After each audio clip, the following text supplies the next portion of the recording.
Lieutenant Tauqir কি যথেষ্ট প্রস্তুত ছিলেন এই ফ্লাইটটি পরিচালনার জন্য? তার উড্ডয়নের আগে বিমানটি চেক করে দিল কারা? বিমান বাহিনী এখন পর্যন্ত জবাব দেয়নি যে কারিগরি ত্রুটির জন্য 1টা 6-এ উড্ডয়নের পর 1টা 18-তেই ফ্লাইট লেফটেন্যান্ট তৌকিরের বিমানটি বিধ্বস্ত হলো। এই বিমানটির ত্রুটি, কারিগরি অবস্থা নিশ্চয়ই পরীক্ষা নিরীক্ষা করা হয়েছিল বিমান বাহিনীর দক্ষ অভিজ্ঞ ব্যক্তিবর্গের দ্বারা। তাহলে কারা পরীক্ষা নিরীক্ষা করেছিলেন? তারা তখন কোনো যান্ত্রিক ত্রুটি দেখতে পেয়েছিলেন? কি ধরনের যান্ত্রিক ত্রুটি ঘটেছিল আকাশে যে ফ্লাইট লেফটেন্যান্ট তৌকির মাত্র 12 মিনিট এই বিমানটিকে আকাশে রাখতে পারলেন? বাংলাদেশের সেনাবাহিনীর, সামরিক বাহিনীর, সশস্ত্র বাহিনীর জনসংযোগ পরিদপ্তর ISPR জানাচ্ছে সেই বিমানটি কোনো প্রশিক্ষণ বিমান ছিল না, ছিল যুদ্ধ বিমান। কিন্তু সেই যুদ্ধ বিমানটি প্রশিক্ষণের কাজে ব্যবহৃত হচ্ছিল। সংবাদ মাধ্যমকে বারবার এই বিমানকে প্রশিক্ষণ বিমান না লিখে যুদ্ধ বিমান লিখতে অনুরোধ করেছে তারা। মানে আমরা সাধারণ মানুষ বা আমরা সাংবাদিকদের জন্যে যুদ্ধ বিমান কিন্তু প্রশিক্ষণের জন্য ব্যবহৃত হচ্ছিল, সেটি আসলে কতটা গুরুত্বপূর্ণ তথ্য আমি জানি না। আসলে এর চেয়ে অনেক গুরুত্বপূর্ণ তথ্য তো এটি যে এই যুদ্ধ বিমান বা প্রশিক্ষণের জন্য ব্যবহৃত যুদ্ধ বিমান ISPR এর নির্দেশনা মোতাবেক সেই প্রশিক্ষণের জন্য ব্যবহৃত যুদ্ধ বিমানটি উড্ডয়নের জন্য নিরাপদ ছিল কিনা। মানে এরকম একটি বিমান নিয়ে বাংলাদেশের রাজধানীর জনবহুল এলাকার ওপরে উড্ডয়ন করলেন একজন ফ্লাইট লেফটেন্যান্ট, সেই বিমানটি নিরাপদ ছিল? এখন জানা যাচ্ছে এই যুদ্ধ বিমান বা প্রশিক্ষণের জন্য ব্যবহৃত যুদ্ধ বিমানটি চীনের চেংদু এয়ারক্রাফট কোম্পানির নির্মিত। এই বিমানগুলোকে বলা হয় F-7 বিমান এবং বাংলাদেশ বিমান বাহিনীর জন্যেই বিশেষভাবে এই বিমানগুলো তৈরি করা হয়েছে। রাশিয়ার MiG-21 বিমানের আদলে, কিন্তু এগুলোর দাম কম, এগুলো সাশ্রয়ী এবং এগুলো খুব ভালো যুদ্ধে, মানে এগুলো খুব গুরুতর যুদ্ধে বিরাট কাজে না দিলেও সাধারণত প্রশিক্ষণের জন্য এই বিমানগুলোকে ব্যবহার করা হতো। কিন্তু এই বিমানগুলো প্রশিক্ষণের জন্য, উড্ডয়নের জন্য নিরাপদ ছিল? প্রশিক্ষণের জন্য উপযুক্ত জায়গা কি বাংলাদেশের রাজধানীর এমন জনবহুল এলাকা? এই প্রশ্নগুলো তো প্রথম দিন থেকেই উঠছে। ফ্লাইট লেফটেন্যান্ট তৌকির মারা গেছেন, যিনি এই বিমানের পাইলট ছিলেন। তার প্রথম সোলো ফ্লাইট, অর্থাৎ কোনো প্রশিক্ষক ছাড়া, কোনো ইনস্ট্রাক্টর ছাড়া প্রথম কোনো ফ্লাইট উড্ডয়নের মিশন ছিল এটি। এখন ফ্লাইট লেফটেন্যান্ট তৌকির কি যথেষ্ট প্রস্তুত ছিলেন এরকম একটি মিশন পরিচালনার জন্য, যেখানে তার সঙ্গে কোনো ইনস্ট্রাক্টর বা প্রশিক্ষক যাবেন না? প্রথম ফ্লাইট যেটিতে কোনো প্রশিক্ষক থাকবেন না, ট্রেইনি পাইলটের সঙ্গে, সেই ফ্লাইটটি কি এমন জনবহুল এলাকার উপরে চালানোর কথা ছিল?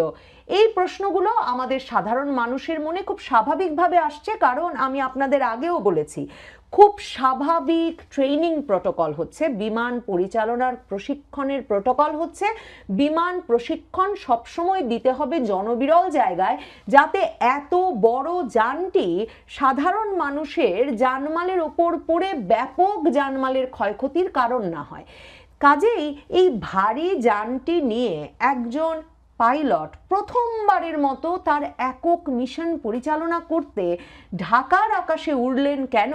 সেই প্রশ্নের উত্তর এখন পর্যন্ত বিমান বাহিনীর তরফে কিংবা সেনাবাহিনীর জনসংযোগ পরিদপ্তর ISPR এর তরফে পাওয়া যায়নি। আমরা শুধুমাত্র জেনেছি এটিকে শুধু প্রশিক্ষণ বিমান বলা ঠিক হবে না, এটা যুদ্ধ বিমান, তবে প্রশিক্ষণের জন্য ব্যবহৃত যুদ্ধ বিমান।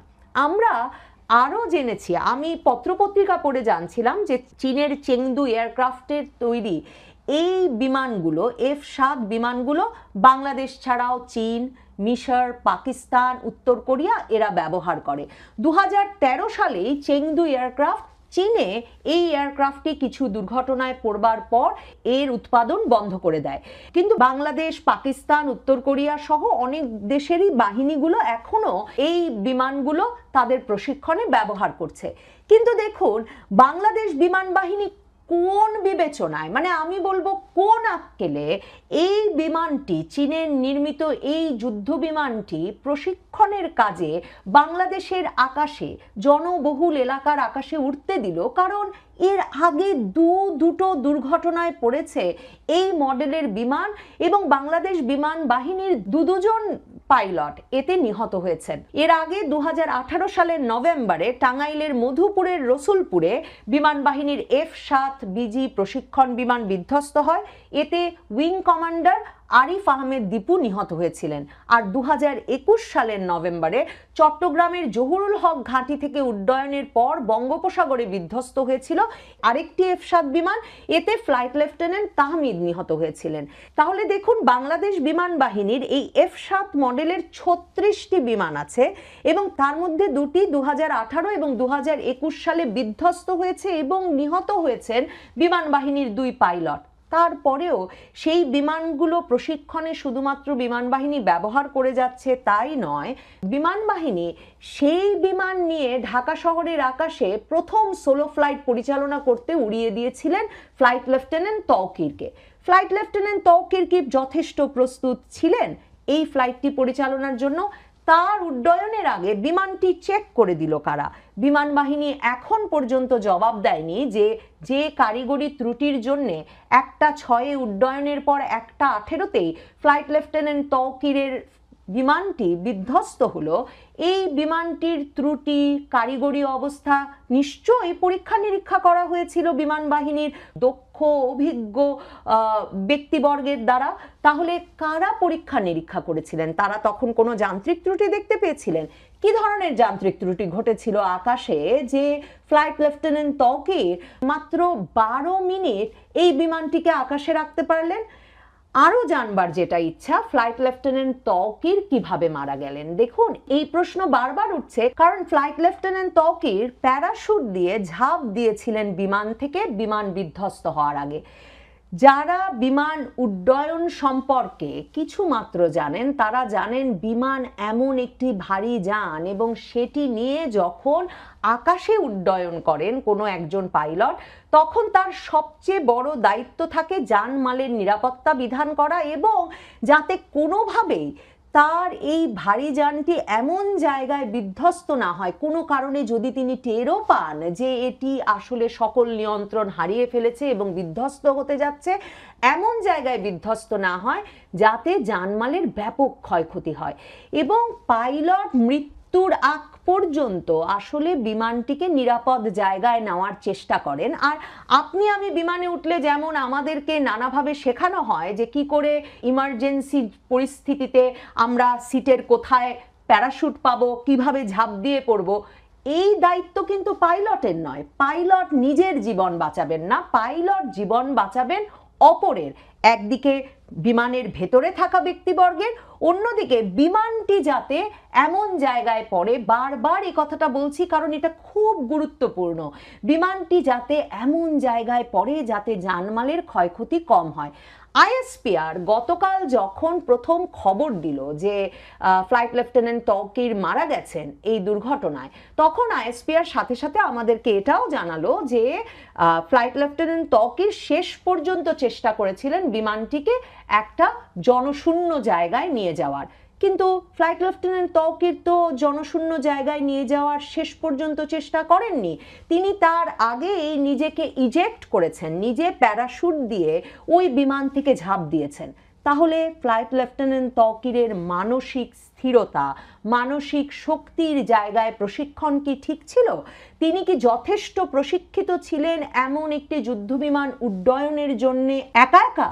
কারণ দেখুন কিভাবে সম্ভব যে তিনি দেখতে পাচ্ছেন বিমানটি পড়তে যাচ্ছে রাজধানীর বুকে একটা স্কুল কলেজ ভবনের ওপর, অথচ তিনি নিজেকে প্যারাশুট দিয়ে ইজেক্ট করলেন।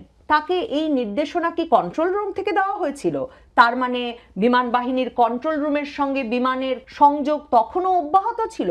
কারণ এটাও তো জানা দরকার যে বিমান বাহিনী কি তার মানে কন্ট্রোল রুম থেকে তার পাইলটকে এই নির্দেশনা দেয় যে তিনি যাতে নিজের জীবন বাঁচান, যখন বিমান বাহিনীর কন্ট্রোল রুম দেখতে পাচ্ছে যে বিমানটি পড়তে যাচ্ছে একটা জনবহুল এলাকার ওপরে? মানে এই প্রশ্নগুলোর উত্তর তো কাউকে না কাউকে দিতে হবে।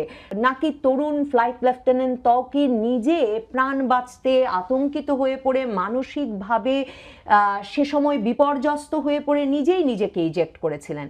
ফ্লাইট লেফটেন্যান্ট তৌকিরকে কখন উদ্ধার করা হলো, কোথা থেকে উদ্ধার করা হলো, বিমান বাহিনী কিংবা সশস্ত্র বাহিনীর জনসংযোগ পরিদপ্তর আইএসপিআর এখন পর্যন্ত এই বিষয়গুলো আমাদের কাছে পরিষ্কার করেনি। সোমবার দুর্ঘটনার পর থেকে আপনি যদি ইন্টারনেটে সংবাদ মাধ্যমগুলো দেখে থাকেন, আপনি দেখবেন যে কোনো কোনো সংবাদ মাধ্যম খবর দিচ্ছিল ফ্লাইট লেফটেন্যান্ট তৌকির নিখোঁজ, কোনো কোনো সংবাদ মাধ্যম বলছিল ফ্লাইট লেফটেন্যান্ট তৌকিরকে উদ্ধার করে সিএমএইচ হাসপাতালে নিয়ে যাওয়া হয়েছে। ফ্লাইট লেফটেন্যান্ট তৌকির নিহত হয়েছেন এমন খবর চ্যানেল 24 দিয়ে দিয়েছিল। কিছুক্ষণের মধ্যে দেখা গেল ফ্লাইট লেফটেন্যান্ট তৌকির নিখোঁজ না, তাকে উদ্ধার করা হয়েছে, তার শারীরিক অবস্থা কি এমন যে তিনি সিএমএইচ এর স্বাভাবিক ক্যাবিনে আছেন, নাকি তিনি নিহতই হয়েছেন, এই সকল রকম খবরের লিঙ্কে আর প্রবেশ করা যাচ্ছিল না। তার মানে কোনো একটি নির্দেশনায় সকল সংবাদ মাধ্যম একসাথে ফ্লাইট লেফটেন্যান্ট তৌকিরের বিষয়ের খবরগুলো সরিয়ে ফেলে। এর কয়েক ঘন্টা পরে আইএসপিআর থেকে খবর আসে ফ্লাইট লেফটেন্যান্ট তৌকির নিহত হয়েছেন এবং তিনি মৃত্যুর আগে তার বিমানটি নিরাপদ জায়গায়, মানে জনবিরল জায়গায় নিয়ে যাওয়ার চেষ্টা করছিলেন। এখন ফ্লাইট লেফটেন্যান্ট তৌকিরকে উদ্ধার করে হাসপাতালে নিয়ে যাওয়ারও যে ভিডিও ফুটেজ বেরিয়ে পড়েছে,